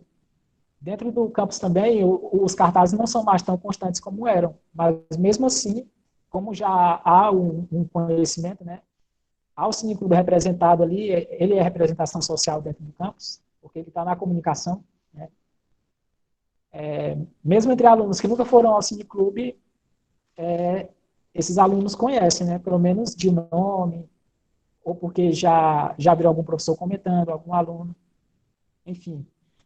Para o que pensa o Sérgio Moscovici, que é o pensador que eu usei para falar de representação social, ele é representação. O Cineclube é representação dentro da Universidade Federal Tocantins, de Tocantinópolis, o FNT agora.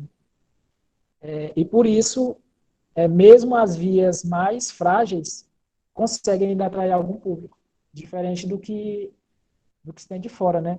As vias seriam, por exemplo, e-mail, por exemplo, né? Pegaria uma parte bacana. Só que essas pessoas não estão na lista, né? Nas aberturas, digo assim, mas com relação à divulgação direta mesmo, fica difícil fazer essa abordagem, né? Por isso até que eu sugeria lá fazer um esforço, né? De pelo menos uma vez a cada trimestre, uma vez a cada semestre, fazer na rua, né? Reforçar essas mídias. Eu encontrei muita página algumas páginas, né, do Facebook abandonadas, tipo com última postagem em 2018, 2017. Seria uma via. É claro que eu não estou pensando em atrair multidões, não. O que eu defendo é a presença de um público significativo, representativo, satisfatoriamente, né, do que é Tocantinópolis, ao menos, dentro do Cineclube. Ou que haja pelo menos uma alternância, né? Se tornar comum vermos alunos das escolas públicas, se tornar comum vermos o pessoal ali da rua, né? Se tornar comum vermos as escolas utilizando o Cineclube, sem que seja necessário o Cineclube ir às escolas, né? Como já aconteceu no passado. Enfim, é só pensar novas pontes de diálogo, né? Não é nada muito sonhador, né? Pezinho no chão, mas a gente tem que pensar em sair porque a razão da existência da extensão universitária é a comunidade externa. Embora ela seja para todos, a razão da existência, porque ela surgiu, é a comunidade externa. Né? Tanto é que a ideia de extensão ela está subentendida no nascimento da universidade, né? No nascimento da universidade moderna. Porque quando a literatura fala de, de valorizar mais os conhecimentos conforme a sua utilidade prática, ali, basicamente, a extensão está subentendida. Né? Ela é uma peça importante nesse tripé. Infelizmente, foi a última a ser oficializada, né? Apenas em 2018. Já era adulto quando ela foi oficializada. Agora, eu acho que você já responde automaticamente sua última pergunta, sua última colocação, né? Sobre a importância do cine para a cidade. Né? É como se fosse um gigante adormecido, mas está ali. Uma hora a gente, uma hora a gente dá uma guinada nele. Eu espero que, após o professor João Batista, alguém pegue, né, e continue dando continuidade a esse projeto, porque, embora muitos alunos, até dentro mesmo da universidade, né, muitos veem de forma negativa, mas há um grande potencial ali dentro. Eu lembro até uma fala do professor Mário, acho que ele não está mais no campus. Ele certa vez, né, isso está na internet, está no YouTube, domínio público. Durante a apresentação do CRISM, ele apresentou claramente os potenciais educativos, potenciais de ensino, né, potenciais de conscientização, tudo isso a partir de filmes. Né. Ele apresentou bem, embasado, né, e as falas deles também foram muito importantes, né, para mim na construção disso. E também não é querer enaltecer sem a atividade merecer, né? De fato, que quem gosta o mínimo de filmes aqui mesmo nessa sala, 15 pessoas. Quem gosta mesmo de filmes de verdade sabe que a partir do momento que você tem um conhecimentozinho maior de mundo, você passa a ver o filme de outra maneira. Né? E todo mundo pode passar por essa, por esse processo. Né? Você entra no Cineclube hoje, você vê um filme como uma distração. Daqui a pouco você já está aprendendo com ele. Né? Eu que diga com esses últimos filmes do Cineclube, esses últimos dois, para mim valeu mais do que ler 10 livros.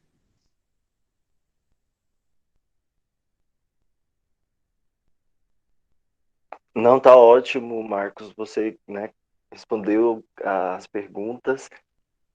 Só aí na sugestão para caso, né, você tenha interesse em localizar cineclubes pelo norte do Brasil, né, e aí eu mencionei ou universidades federais, então você, por exemplo, coloca lá no Google mesmo, Cineclube, Ação de Extensão, Universidade Federal no Norte. E aí vê o que o Google diz. Aí você, já é uma forma já é uma estratégia metodológica para localizar. Você pode não localizar todos ou os que existem, mas já é uma forma de mostrar outros no Norte, além do Cineclube da UFNT, UFT. E também pensando que você acabou de falar, né, cinema e educação, que é uma relação, o curso de ciências sociais voltado para a licenciatura, o cinema ele serve como recurso didático, né, na universidade. Então, ter um cineclube na UFT, além de todo o potencial que o cinema tem, né, de comunicar, de conscientizar, de entreter, traz então essa ideia da didática, né? Como que eu vou trabalhar um filme na sala de aula? Então a gente consegue, a partir do cineclube, fazer esse tipo de, de, de interação, né? Depois lá na frente eu vou para uma sala de aula, vou usar um filme e dialogar o filme, seja em sala de aula, ou a gente pede para os alunos assistir, depois a gente só conversa, enfim, né? Mas é um recurso, então enquanto recurso é ótimo, o projeto de extensão extensionista, e aí tem várias universidades, acho que se não todas praticamente, que também não dá para dizer assim, né, generalizar, mas no norte a gente, seria, né, interessante, na minha opinião, localizar e inclusive saber se tem nomes, porque, por exemplo, alguns cineclubes têm nomes, outros não, então é até uma questão que pode servir futuramente como um projeto para quem atua, né, hoje atualmente na pessoa do professor João Félix, dos estudantes que estão trabalhando, realizando a ação como estagiários. Então, tipo, tem vários nomes, às vezes Cineclube, Cineclube Educação, Cineclube, tem vários nomes, então é apenas para a gente conhecer e servir como um recurso didático mesmo, de conhecimento. Obrigado.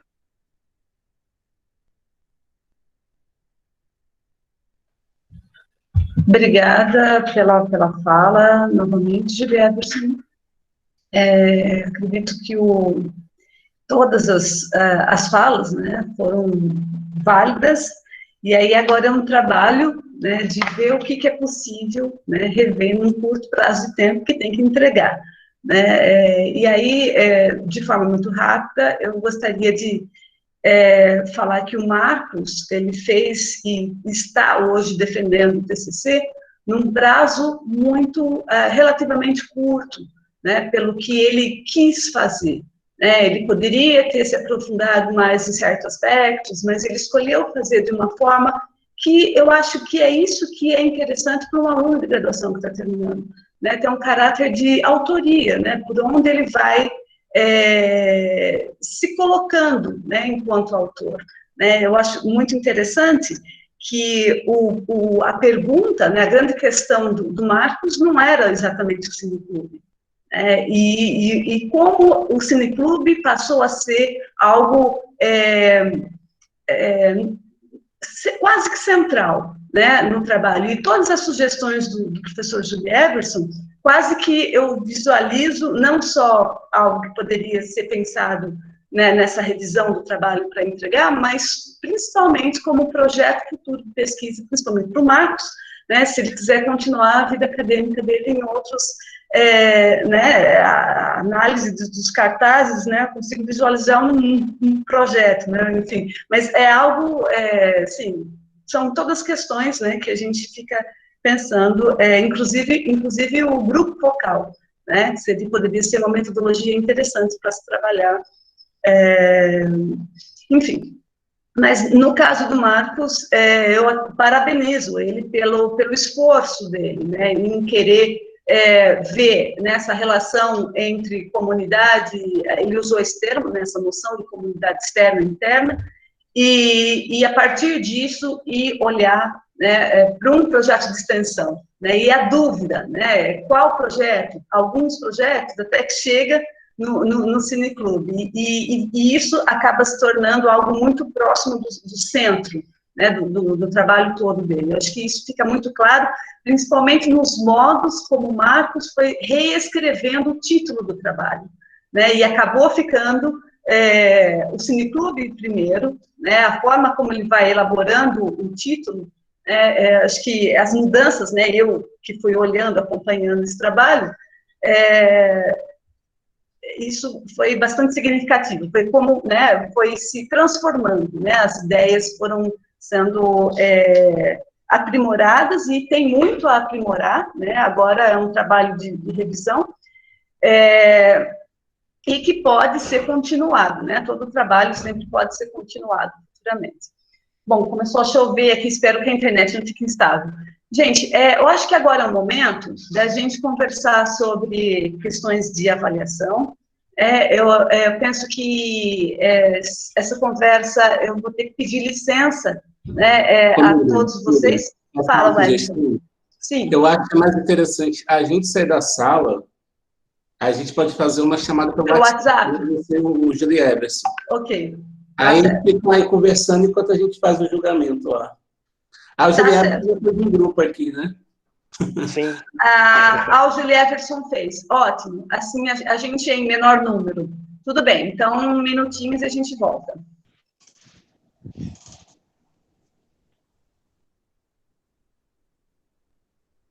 Retornamos.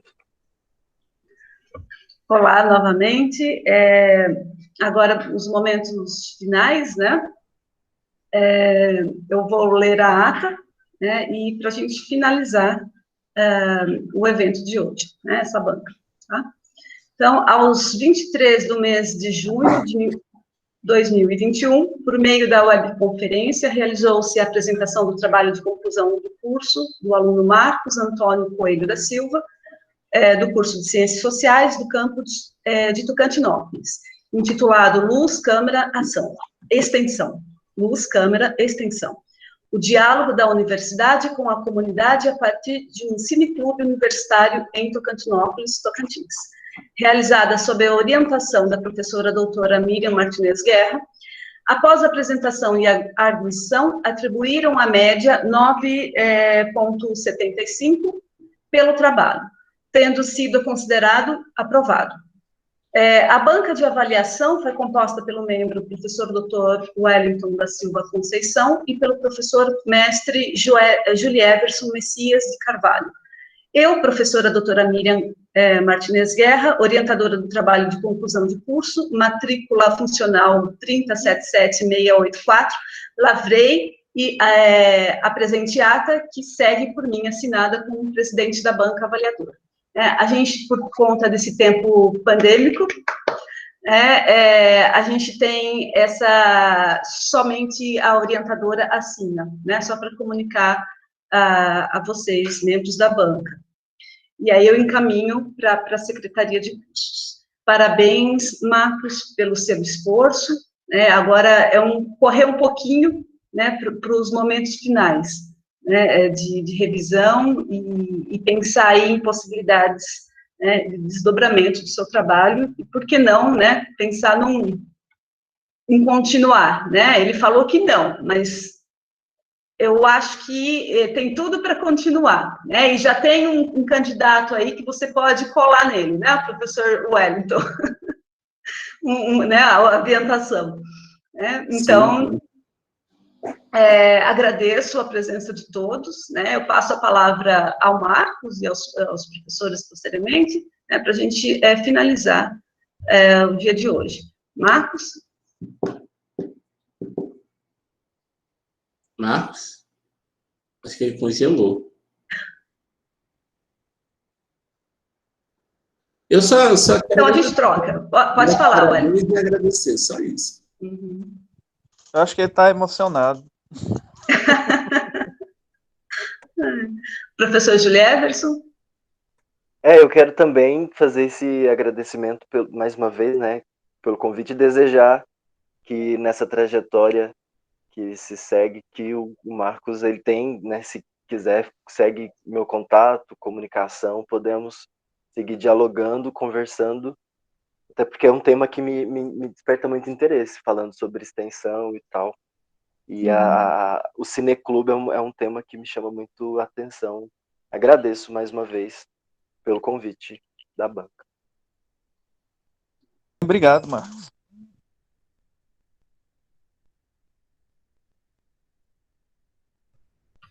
Bom, a gente pode, os professores agradeceram. Marcos, você gostaria de comentar mais alguma coisa para a gente finalizar?